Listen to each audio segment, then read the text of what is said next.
A Study in Scarlet by Sir Arthur Conan Doyle. Part 2. The Country of the Saints. Chapter 5. The Avenging Angels. All night their course lay through intricate defiles and over irregular and rock-strewn paths.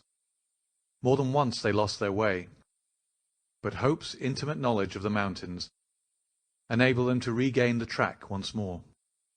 When morning broke, a scene of marvellous though savage beauty lay before them. In every direction the great snow-capped peaks hemmed them in, peeping over each other's shoulders to the far horizon. So steep were the rocky banks on either side of them that the larch and the pine seemed to be suspended over their heads, and to need only a gust of wind to come hurtling down upon them. Nor was the fear entirely an illusion, for the barren valley was thickly strewn with trees and boulders which had fallen in a similar manner.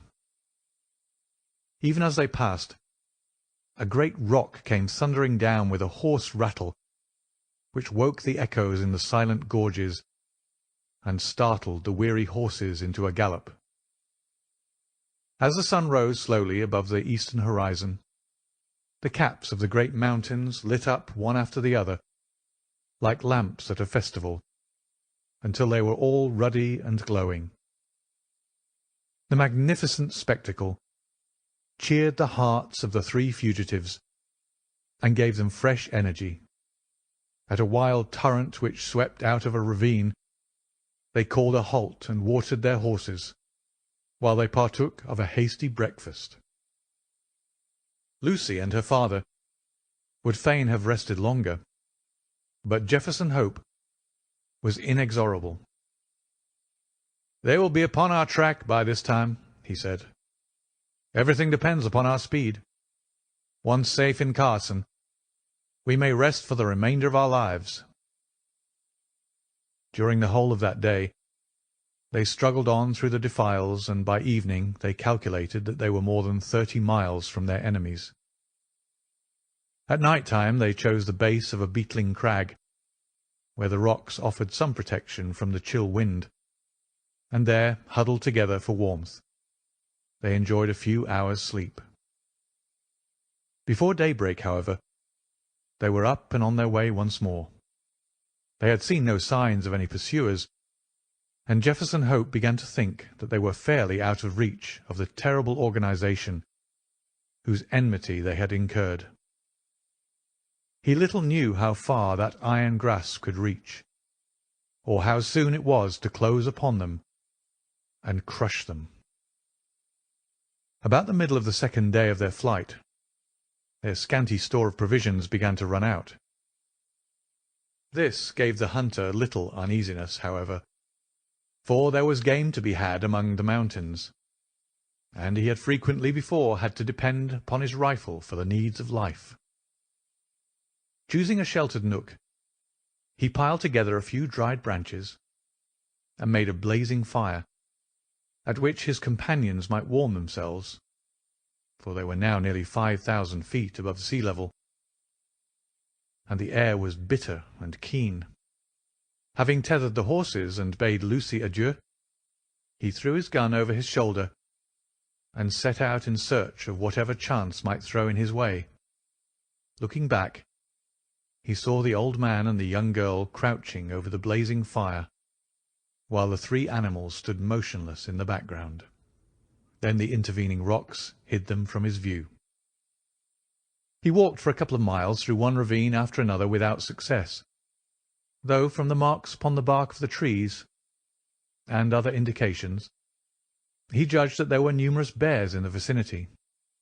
At last, after 2 or 3 hours' fruitless search, he was thinking of turning back in despair, when, casting his eyes upwards, he saw a sight which sent a thrill of pleasure through his heart.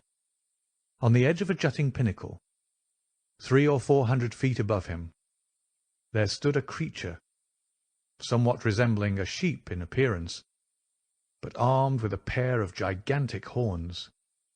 The bighorn, for so it is called, was acting probably as a guardian over a flock which were invisible to the hunter.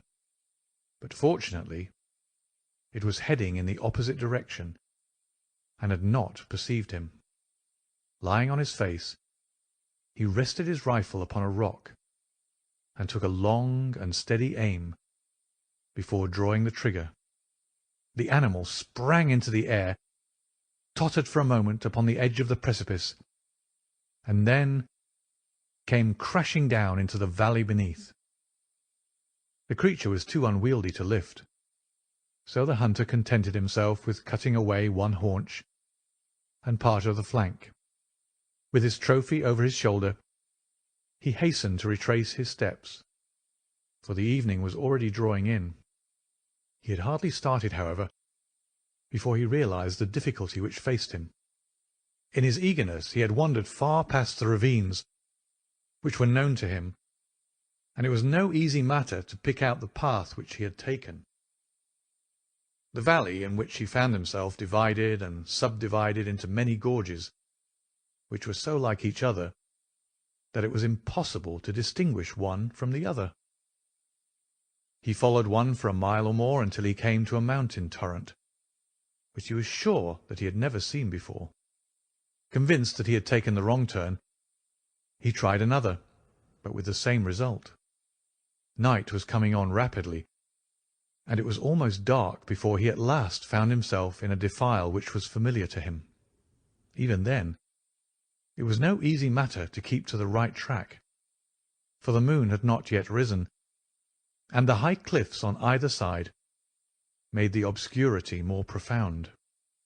Weighed down with his burden, and weary from his exertions, he stumbled along, keeping up his heart by the reflection that every step brought him nearer to Lucy, and that he carried with him enough to ensure them food for the remainder of their journey. He had now come to the mouth of the very defile in which he had left them. Even in the darkness, he could recognize the outline of the cliffs which bounded it. They must, he reflected, be awaiting him anxiously, for he had been absent nearly 5 hours. In the gladness of his heart he put his hands to his mouth, and made the glen re-echo to a loud halloo, as a signal that he was coming. He paused, and listened for an answer. None came, save his own cry, which clattered up the dreary silent ravines, and was borne back to his ears in countless repetitions. Again he shouted, even louder than before, and again no whisper came back from the friends whom he had left such a short time ago. A vague, nameless dread came over him, and he hurried onwards frantically, dropping the precious food in his agitation. When he turned the corner, he came full in sight of the spot where the fire had been lit. There was still a glowing pile of wood ashes there, but it had evidently not been tended since his departure. The same dead silence still reigned all round. With his fears all changed to convictions, he hurried on. There was no living creature near the remains of the fire. Animals, man, maiden, all were gone. It was only too clear that some sudden and terrible disaster had occurred during his absence, a disaster which had embraced them all, and yet had left no traces behind it. Bewildered and stunned by this blow, Jefferson Hope felt his head spin round, and had to lean upon his rifle to save himself from falling. He was essentially a man of action, however, and speedily recovered from his temporary impotence. Seizing a half-consumed piece of wood from the smouldering fire, he blew it into a flame, and proceeded with its help to examine the little camp. The ground was all stamped down by the feet of horses, showing that a large party of mounted men had overtaken the fugitives, and the direction of their tracks proved that they had afterwards turned back to Salt Lake City. Had they carried back both of his companions with them? Jefferson Hope had almost persuaded himself that they must have done so, when his eye fell upon an object which made every nerve of his body tingle within him. A little way on one side of the camp was a low-lying heap of reddish soil, which had assuredly not been there before. There was no mistaking it for anything but a newly dug grave. As the young hunter approached it, he perceived that a stick had been planted on it, with a sheet of paper stuck in the cleft fork of it. The inscription upon the paper was brief, but to the point. John Ferrier, formerly of Salt Lake City, died August 4th, 1860. The sturdy old man, whom he had left so short a time before, was gone then, and this was all his epitaph.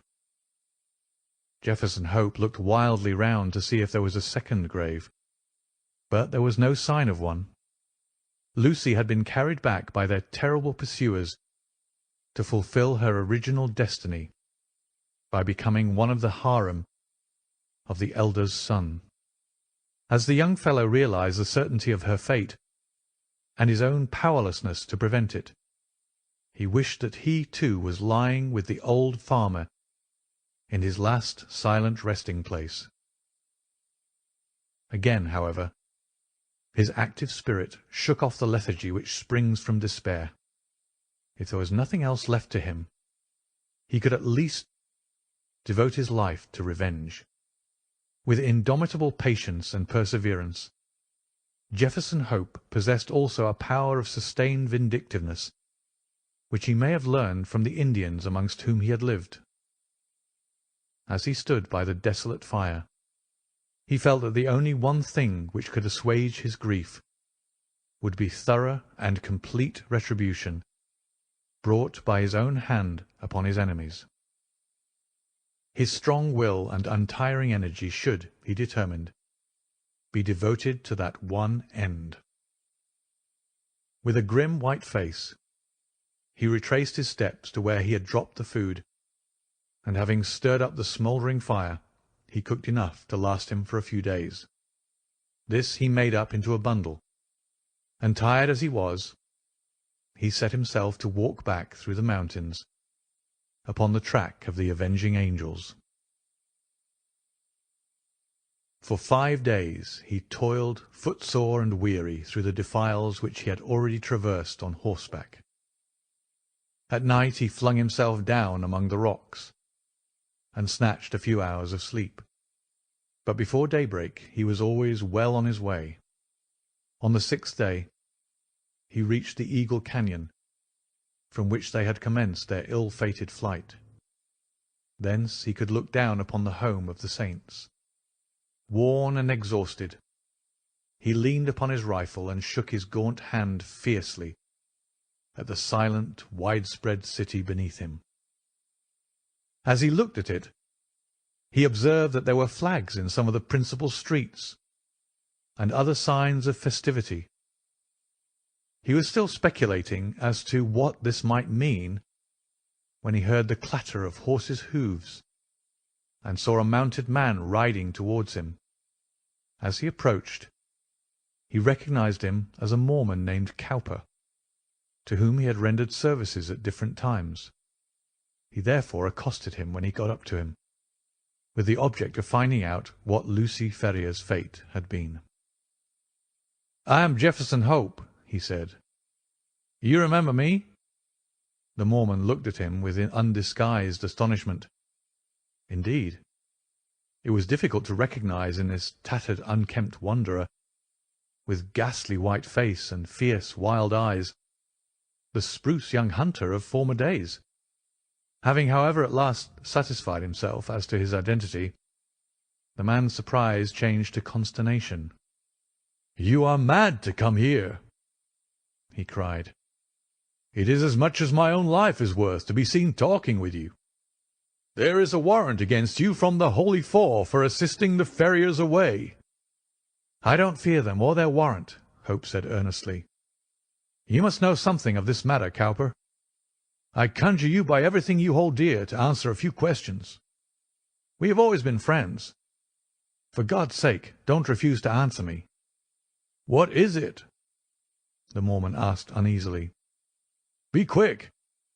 The very rocks have ears and the trees eyes." "What has become of Lucy Ferrier?" "She was married yesterday to young Drebber." "Hold up, man, hold up. You have no life left in you." "Don't mind me," said Hope faintly.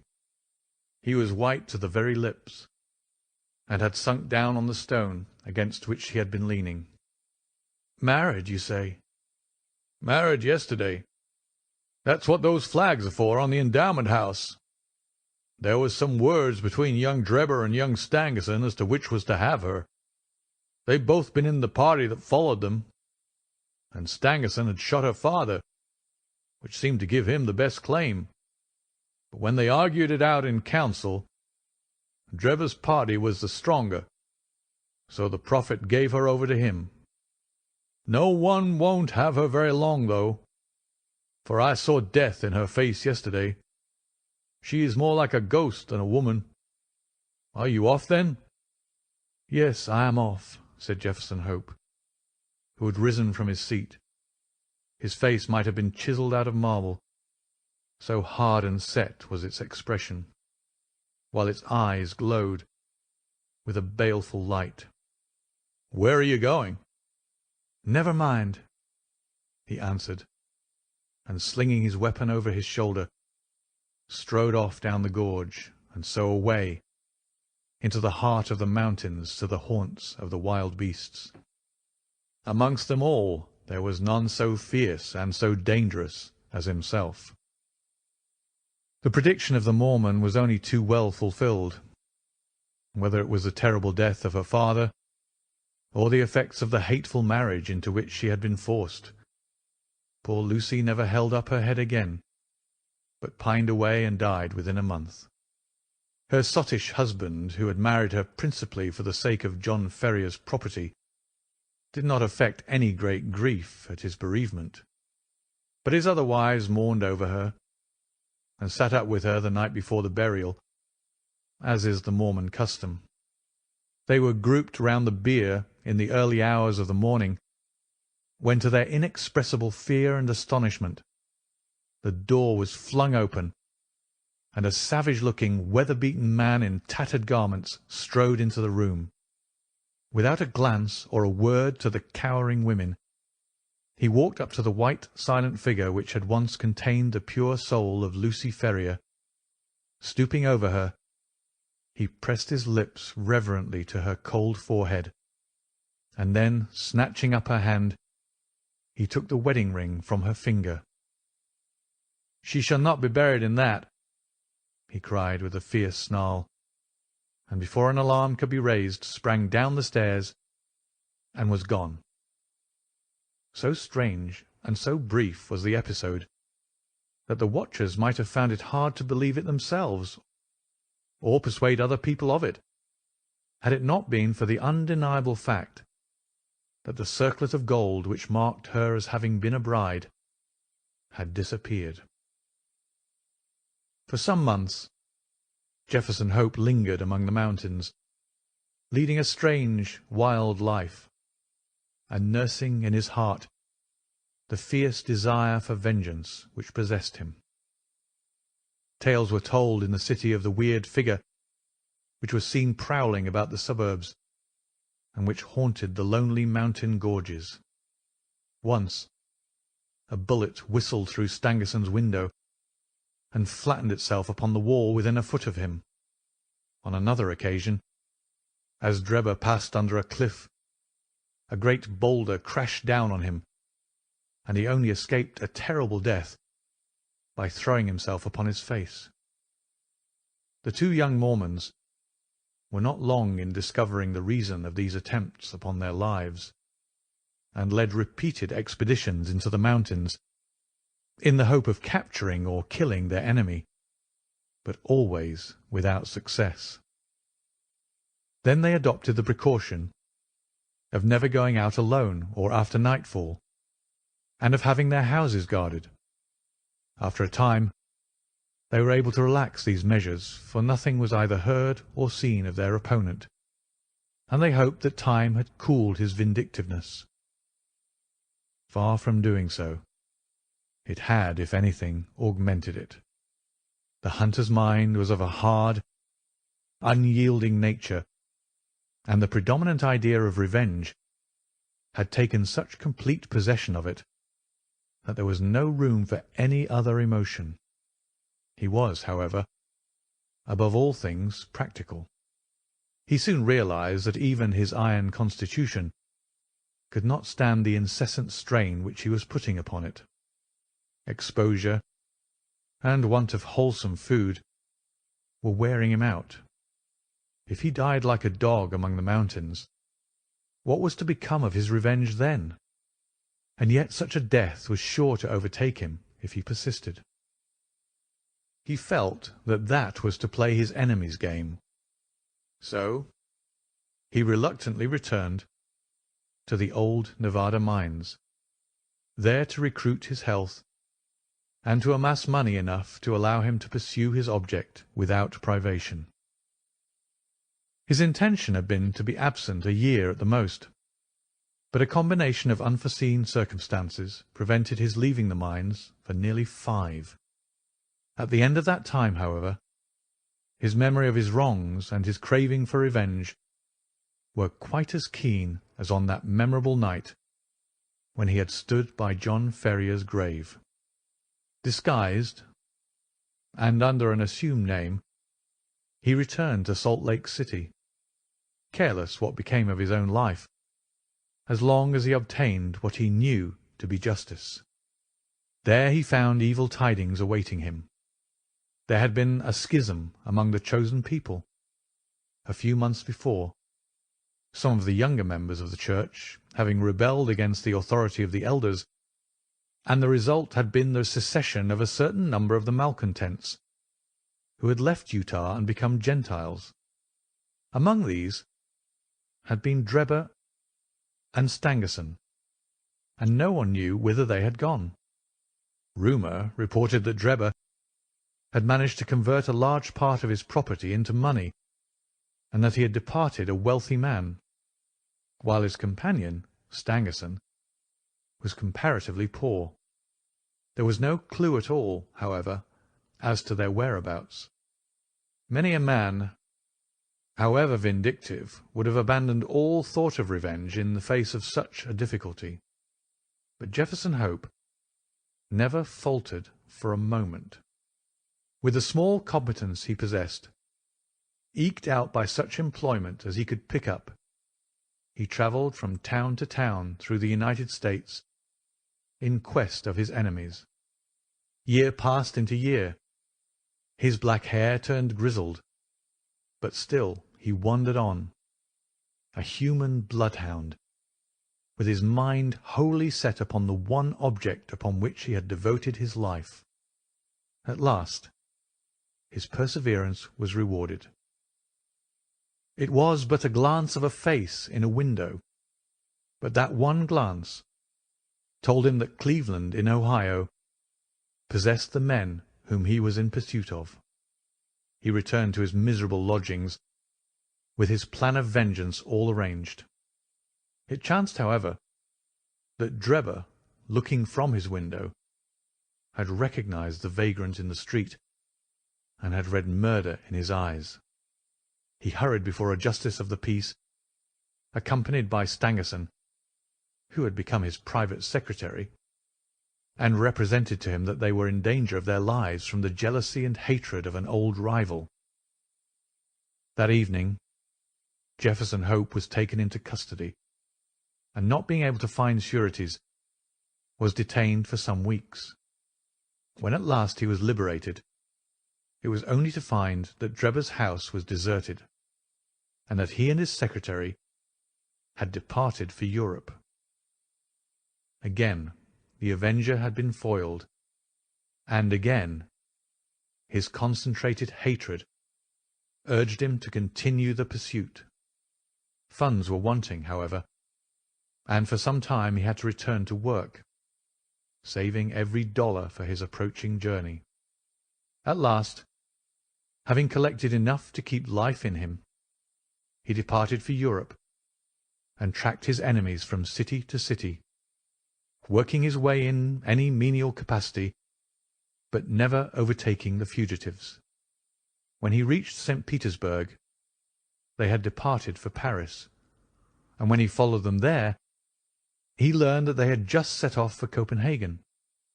At the Danish capital, he was again a few days late, for they had journeyed on to London, where he at last succeeded in running them to earth. As to what occurred there, we cannot do better than quote the old hunter's own account, as duly recorded in Dr. Watson's journal, to which we are already under such obligations. Chapter 6. A continuation of the reminiscences of John Watson, M.D. Our prisoner's furious resistance did not apparently indicate any ferocity in his disposition towards ourselves, for on finding himself powerless he smiled in an affable manner, and expressed his hopes that he had not hurt any of us in the scuffle. "I guess you're going to take me to the police station," he remarked to Sherlock Holmes. "My cab's at the door. If you'll loose my legs I'll walk down to it. I'm not so light to lift as I used to be." Gregson and Lestrade exchanged glances as if they thought this proposition rather a bold one. But Holmes at once took the prisoner at his word, and loosened the towel which we had bound round his ankles. He rose and stretched his legs, as though to assure himself that they were free once more. I remember that I thought to myself as I eyed him that I had seldom seen a more powerfully built man, and his dark, sunburned face bore an expression of determination and energy which was as formidable as his personal strength. "If there's a vacant place for a chief of the police, I reckon you're the man for it," he said, gazing with undisguised admiration at my fellow lodger. "The way you kept on my trail was a caution." "You had better come with me," said Holmes to the two detectives. "I can drive you," said Lestrade. "Good. And Gregson can come inside with me. You too, Doctor. You have taken an interest in the case, and may as well stick to us." I assented gladly, and we all descended together. Our prisoner made no attempt at escape, but stepped calmly into the cab which had been his, and we followed him. Lestrade mounted the box, whipped up the horse, and brought us in a very short time to our destination. We were ushered into a small chamber, where a police inspector noted down our prisoner's name, and the names of the men with whose murder he had been charged. The official was a white-faced, unemotional man, who went through his duties in a dull, mechanical way. "The prisoner will be put before the magistrates in the course of the week," he said. "In the meantime, Mr. Jefferson Hope, have you anything that you wish to say? I must warn you that your words will be taken down and may be used against you." "I've got a good deal to say," our prisoner said slowly. "I want to tell you gentlemen all about it." "Hadn't you better reserve that for your trial?" asked the inspector. "I may never be tried," he answered. "You needn't look startled. It isn't suicide I'm thinking of. Are you a doctor?" He turned his fierce, dark eyes upon me as he asked this last question. "Yes, I am," I answered.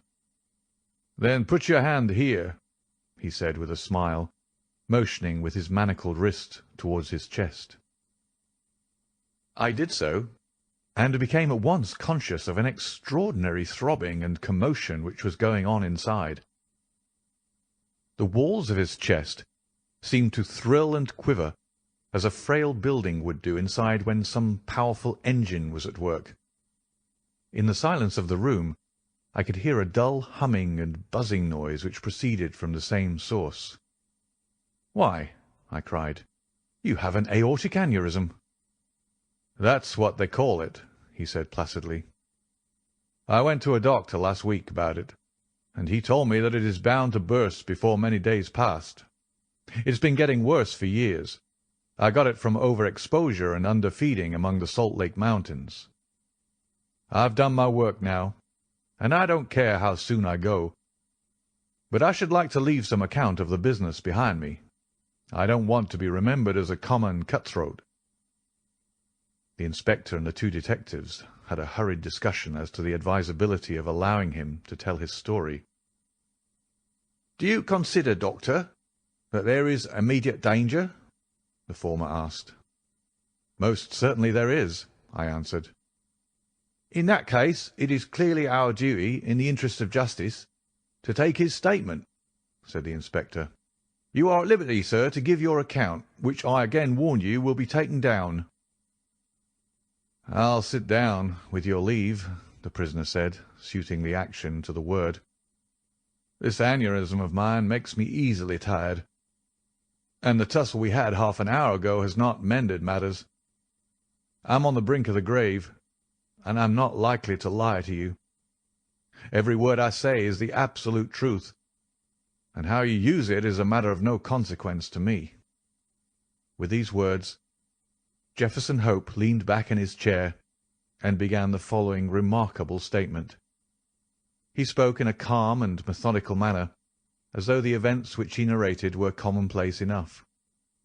I can vouch for the accuracy of the subjoined accounts, for I have had access to Lestrade's notebook, in which the prisoner's words were taken down exactly as they were uttered. "It don't much matter to you why I hated these men," he said. "It's enough that they were guilty of the death of two human beings, a father and a daughter, and that they had, therefore, forfeited their lives. After the lapse of time that has passed since their crime, it was impossible for me to secure a conviction against them in any court. I knew of their guilt, though, and I determined that I should be judge, jury, and executioner, all rolled into one. You'd have done the same, if you have any manhood in you, if you had been in my place. That girl that I spoke of was to have married me 20 years ago. She was forced into marrying that same Drebber, and broke her heart over it. I took the marriage ring from her dead finger, and I vowed that his dying eyes should rest upon that very ring, and that his last thoughts should be of the crime for which he was punished. I have carried it about with me, and have followed him and his accomplice over 2 continents, until I caught them. They thought to tie me out, but they could not do it. If I die tomorrow, as is likely enough, I die knowing that my work in this world is done, and well done. They have perished, and by my hand. There is nothing left for me to hope for, or to desire. They were rich, and I was poor, so that it was no easy matter for me to follow them. When I got to London, my pocket was about empty, and I found that I must turn my hand to something for my living. Driving and riding are as natural to me as walking, so I applied at a cab owner's office and soon got employment. I was to bring a certain sum a week to the owner, and whatever was over that I might keep for myself. There was seldom much over, but I managed to scrape along somehow. The hardest job was to learn my way about, for I reckon that of all the mazes that ever were contrived, this city is the most confusing. I had a map beside me, though, and when once I had spotted the principal hotels and stations, I got on pretty well. It was some time before I found out where my 2 gentlemen were living, but I inquired and inquired, until at last I dropped across them. They were at a boarding-house at Camberwell, over on the other side of the river. When once I found out, I knew that I had them at my mercy. I had grown my beard, and there was no chance of their recognizing me. I would dog them and follow them until I saw my opportunity. I was determined that they should not escape me again. They were very near doing it for all that. Go where they would about London, I was always at their heels. Sometimes I followed them on my cab, and sometimes on foot, but the former was the best. For then they could not get away from me. It was only early in the morning or late at night that I could earn anything, so that I began to get behindhand with my employer. I did not mind that, however, as long as I could lay my hand upon the men I wanted. They were cunning, though. They must have thought that there was some chance of their being followed, for they would never go out alone, and never after nightfall. During 2 weeks I drove behind them every day, and never once saw them separate. Drebber himself was drunk half the time, but Stangerson was not to be caught napping. I watched them late and early, but never saw the ghost of a chance. But I was not discouraged, for something told me that the hour had almost come. My only fear was that this thing in my chest might burst a little too soon and leave my work undone. At last, one evening, I was driving up and down Torquay Terrace, as the street was called in which they boarded, when I saw a cab drive up to their door. Presently some luggage was brought out, and after a time Drebber and Stangerson followed it and drove off. I whipped up my horse and kept within sight of them, feeling very ill at ease, for I feared that they were going to be shifting their quarters. At Euston Station they got out, and I left a boy to hold my horse and followed them onto the platform. I heard them ask for the Liverpool train, and the guard answered that that one had just gone, and there would not be another for some hours. Stangerson seemed to be put out at that, but Drebber was rather pleased than otherwise. I got so close to them in the bustle that I could hear every word that passed between them.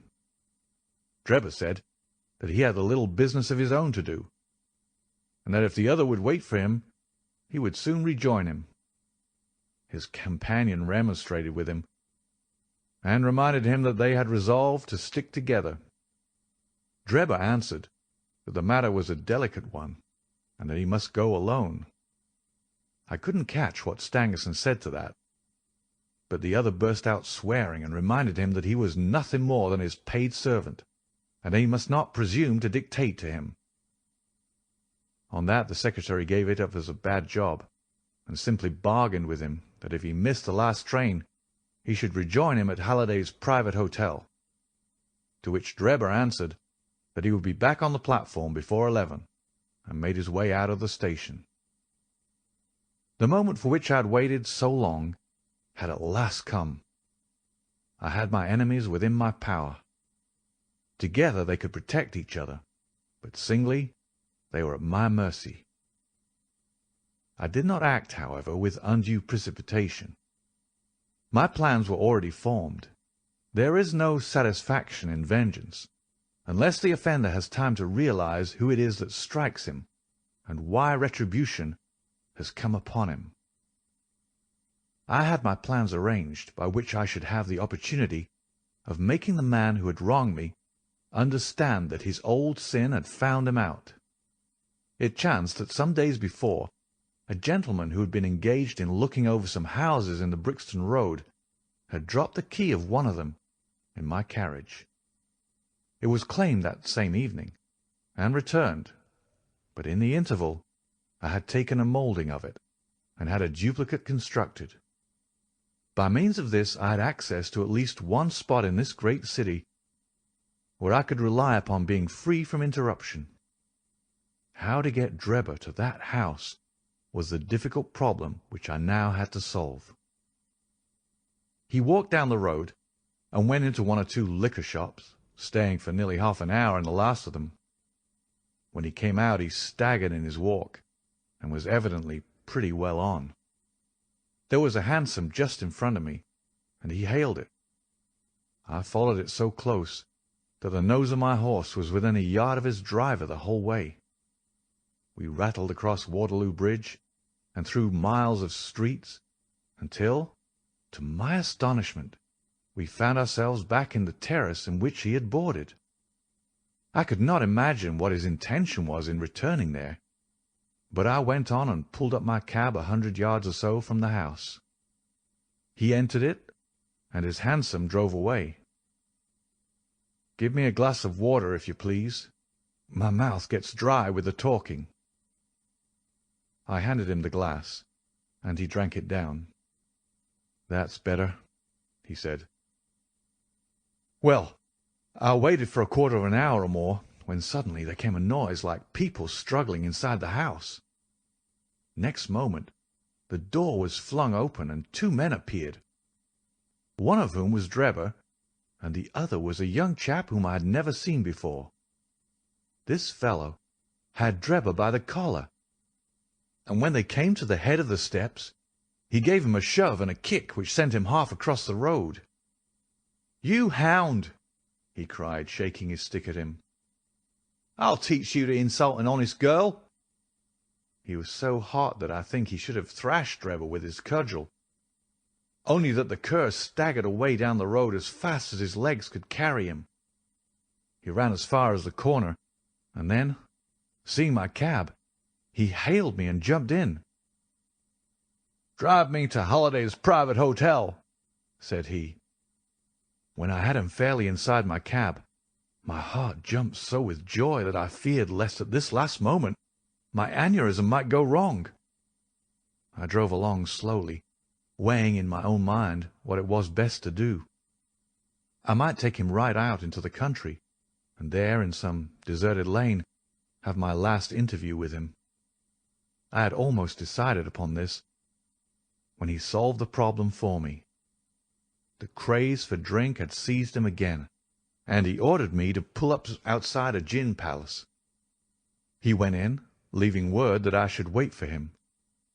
There he remained until closing time, and when he came out he was so far gone that I knew the game was in my own hands. Don't imagine that I intended to kill him in cold blood. It would only have been rigid justice if I had done so, but I could not bring myself to do it. I had long determined that he should have a show of his life if he chose to take advantage of it. Among the many billets which I have filled in America during my wandering life, I was once janitor and sweeper out of the laboratory at York College. One day the professor was lecturing on poisons, and he showed his students some alkaloid, as he called it, which he had extracted from some South American arrow poison, and which was so powerful that the least grain meant instant death. I spotted the bottle in which this preparation was kept, and when they were all gone, I helped myself to a little of it. I was a fairly good dispenser, so I worked this alkaloid into small, soluble pills, and each pill I put in a box with a similar pill made without the poison. I determined at the time that when I had my chance, my gentlemen should each have a drawer out of one of these boxes, while I ate the pill that remained. It would be quite as deadly, and a good deal less noisy, than firing across a handkerchief. From that day I had always my pill boxes about with me, and the time had now come when I was to use them. It was nearer 1 than 12, and a wild, bleak night, blowing hard and raining in torrents. Dismal as it was outside, I was glad within, so glad that I could have shouted out from pure exultation. If any of you gentlemen have ever pined for a thing, and longed for it during 20 long years, and then suddenly found it within your reach, you would understand my feelings. I lit a cigar, and puffed at it to steady my nerves. But my hands were trembling, and my temples throbbing with excitement. As I drove, I could see old John Ferrier and sweet Lucy looking at me out of the darkness and smiling at me, just as plain as I see you all in this room. All the way they were ahead of me, one on each side of the horse, until I pulled up at the house in the Brixton road. There was not a soul to be seen, nor a sound to be heard, except the dripping of the rain. When I looked in at the window, I found Drebber all huddled together in a drunken sleep. I shook him by the arm, "It's time to get out," I said. "All right, cabby," said he. I suppose he thought we'd come to the hotel that he had mentioned, for he got out without another word and followed me down the garden. I had to walk beside him to keep him steady, for he was still a little top-heavy. When we came to the door, I opened it and led him into the front room. I give you my word that all the way the father and the daughter were walking in front of us. "It's infernally dark," said he, stamping about. "We'll soon have a light," I said, striking a match and putting it to a wax candle, which I brought with me. "Now, Enoch Drebber," I continued, turning to him and holding the light to my own face, "who am I?" He gazed at me with bleared, drunken eyes for a moment, and then I saw a horror springing up in them and convulse his whole features, which showed me that he knew me. He staggered back with a livid face, and I saw the perspiration break out upon his brow, while his teeth chattered in his head. At the sight, I leaned my back against the door and laughed loud and long. I had always known that vengeance would be sweet, but I had never hoped for the contentment of soul which now possessed me. "You dog," I said, "I have hunted you from Salt Lake City to St. Petersburg, and you have always escaped me. Now at last your wanderings have come to an end, for either you or I shall never see tomorrow's sunrise." He shrunk still further away as I spoke, and I could see on his face that he thought I was mad. So I was for the time. The pulses in my temples beat like sledge-hammers, and I believe I would have had a fit of some sort if the blood had not gushed from my nose and relieved me. "What do you think of Lucy Ferrier now?" I cried, locking the door and shaking the key in his face. "Punishment has been slow in coming, but it has overtaken you at last." I saw his coward lips tremble as I spoke. He would have begged for his life, but he knew well that it was useless. "Would you murder me?" he stammered.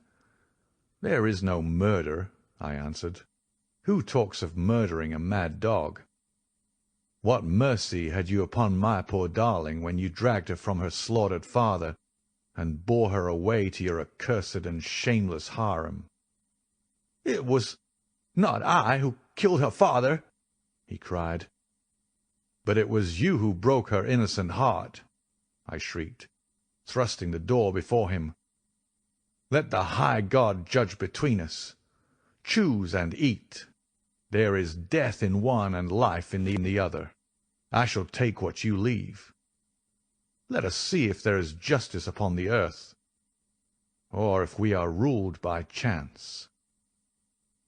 He cowered away with wild cries and prayers for mercy, but I drew my knife and held it to his throat until he had obeyed me. Then I swallowed the other, and we stood facing one another in silence for a minute or more, waiting to see which was to live and which was to die. Shall I ever forget the look which came over his face when the first warning pangs told him that the poison was in his system?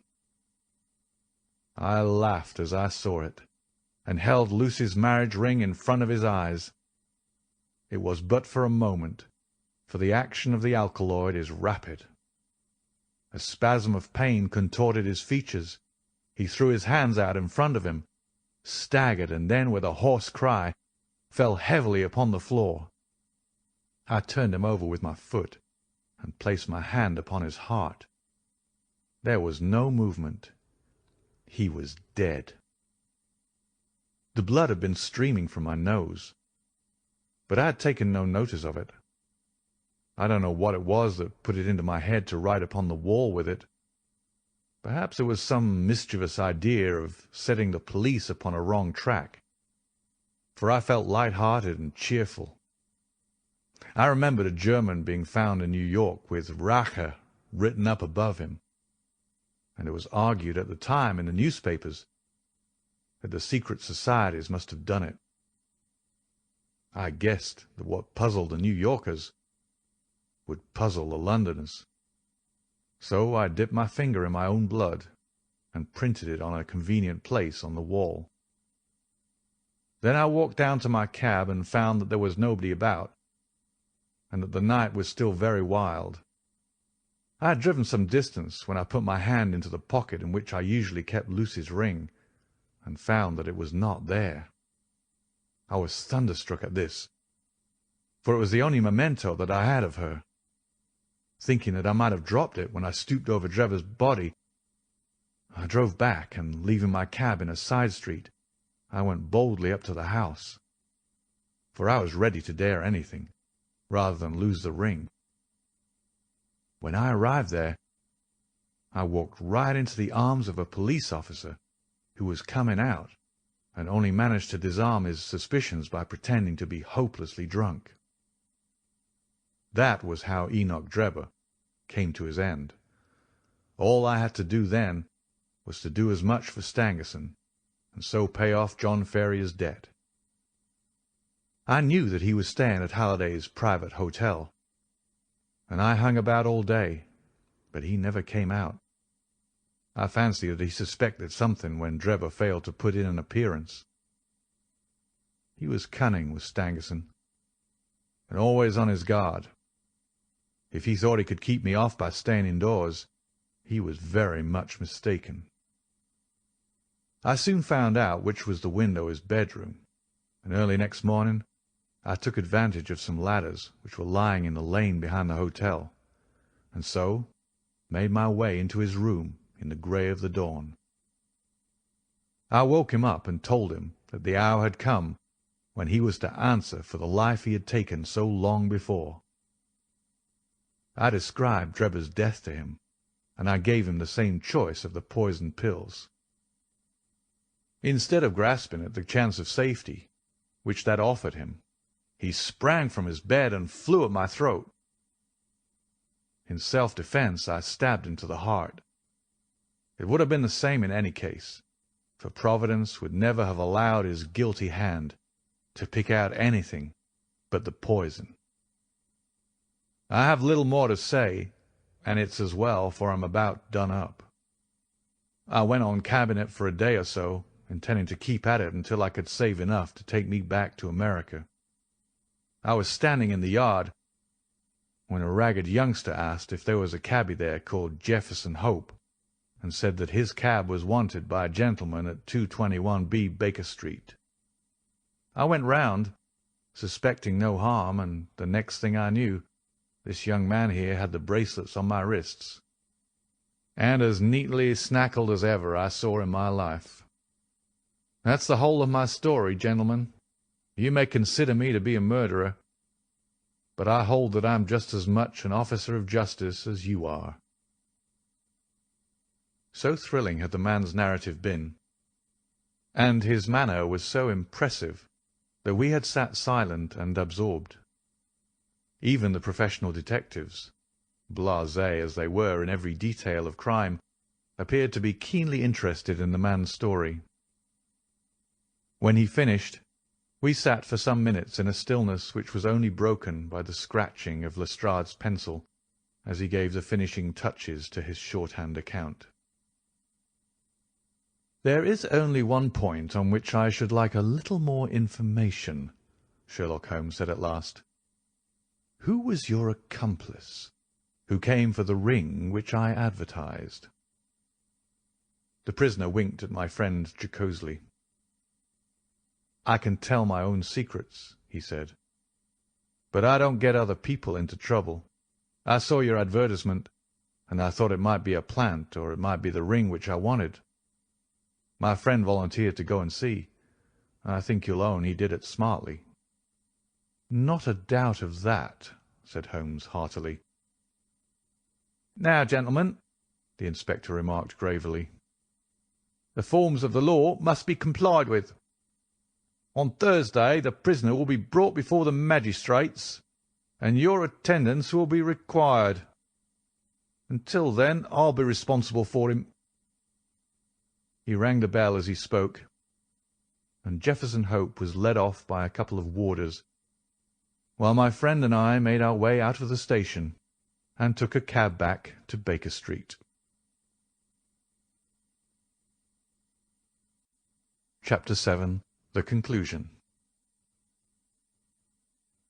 We had all been warned to appear before the magistrates upon the Thursday, but when the Thursday came there was no occasion for our testimony. A higher judge had taken the matter in hand, and Jefferson Hope had been summoned before a tribunal where strict justice would be meted out to him. On the very night after his capture, the aneurism burst, and he was found in the morning stretched upon the floor of the cell, with a placid smile upon his face, as though he had been able in his dying moments to look back upon a useful life, and on work well done. "Gregson and Lestrade will be wild about his death," Holmes remarked, as we chatted it over next evening. "Where will their grand advertisement be now?" "I don't see that they had very much to do with this capture," I answered. "What you do in this world is a matter of no consequence," returned my companion bitterly. "The question is, what can you make people believe that you have done? Never mind," he continued more brightly after a pause. "I would not have missed the investigation for anything. There has been no better case within my recollection. Simple as it was, there were several most instructive points about it." "Simple?" I ejaculated. "Well, really, it can hardly be described as otherwise," said Sherlock Holmes, smiling at my surprise. "The proof of its intrinsic simplicity is that without any help save a few very ordinary deductions, I was able to lay my hand upon the criminal within 3 days." "That is true," said I. "I have already explained to you that what is out of the common is usually a guide rather than a hindrance. In solving a problem of this sort, the grand thing is to be able to reason backwards. That is a very useful accomplishment, and a very easy one. But people do not practice it much. In the everyday affairs of life, it is more useful to reason forwards, and so the other comes to be neglected. There are 50 who can reason synthetically for one who can reason analytically." "I confess," said I, "that I do not quite follow you." "I hardly expected that you would. Let me see if I can make it clearer. Most people, if you describe a train of events to them, will tell you what the result would be. They can put those events together in their minds and argue from them that something will come to pass. There are few people, however, who, if you told them a result, would be able to evolve from their own inner consciousness what the steps were which led up to that result. This power is what I mean when I talk of reasoning backwards or analytically." "I understand," said I. "Now, this was a case in which you were given the result and had to find everything else for yourself. Now let me endeavour to show you the different steps in my reasoning. To begin at the beginning, I approached the house, as you know, on foot, and with my mind entirely free from all impressions. I naturally began by examining the roadway, and there, as I have already explained to you, I saw clearly the marks of a cab, which I ascertained by inquiry must have been there during the night. I satisfied myself that it was a cab, and not a private carriage by the narrow gauge of the wheels. The ordinary London growler is considerably less wide than a gentleman's brougham. This was the first point gained. I then walked slowly down the garden path, which happened to be composed of a clay soil, peculiarly suitable for taking impressions. No doubt it appeared to you to be a mere trampled line of slush, but to my trained eyes every mark upon its surface had a meaning. There is no branch of detective science which is so important and so much neglected as the art of tracing footsteps. Happily, I have always laid great stress upon it, and much practice has made it second nature to me.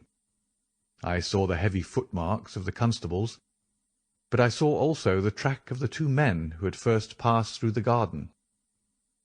It was easy to tell that they had been before the others, because in places their marks had been entirely obliterated by the others coming upon the top of them.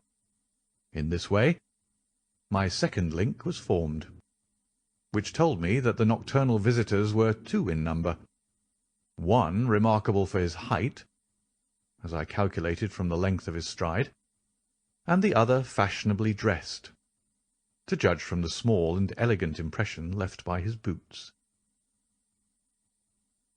On entering the house, this last inference was confirmed. My well-booted man lay before me. The tall one, then, had done the murder, if murder there was. There was no wound upon the dead man's person, but the agitated expression upon his face assured me that he had foreseen his fate before it came upon him. Men who die from heart disease, or any sudden natural cause, never by any chance exhibit agitation upon their features. Having sniffed the dead man's lips, I detected a slightly sour smell, and I came to the conclusion that he had had poison forced upon him. Again, I argued that it had been forced upon him from the hatred and fear expressed upon his face. By the method of exclusion, I had arrived at this result, for no other hypothesis would meet the facts. Do not imagine that it was a very unheard-of idea. The forcible administration of poison is by no means a new thing in criminal annals. The cases of Dolsky in Odessa and of Leturier in Montpellier will occur at once to any toxicologist. And now came the great question as to the reason why. Robbery had not been the object of the murder, for nothing was taken. Was it politics, then? Or was it a woman? That was the question which confronted me. I was inclined from the first to the latter supposition. Political assassins are only too glad to do their work and to fly. This murder had, on the contrary, been done most deliberately, and the perpetrator had left his tracks all over the room, showing that he had been there all the time. It must have been a private wrong and not a political one, which called for such a methodical revenge. When the inscription was discovered upon the wall, I was more inclined than ever to my opinion. The thing was too evidently a blind. When the ring was found, however, it settled the question. Clearly the murderer had used it to remind his victim of some dead or absent woman. It was at this point that I asked Gregson whether he had inquired in his telegram to Cleveland as to any particular point in Mr. Drebber's former career. He answered, you remember, in the negative. I then proceeded to make a careful examination of the room, which confirmed me in my opinion as to the murderer's height, and furnished me with the additional details as to the Trichinopoly cigar and the length of his nails. I had already come to the conclusion, since there were no signs of a struggle, that the blood which covered the floor had burst from the murderer's nose in his excitement. I could perceive that the track of blood coincided with the track of his feet.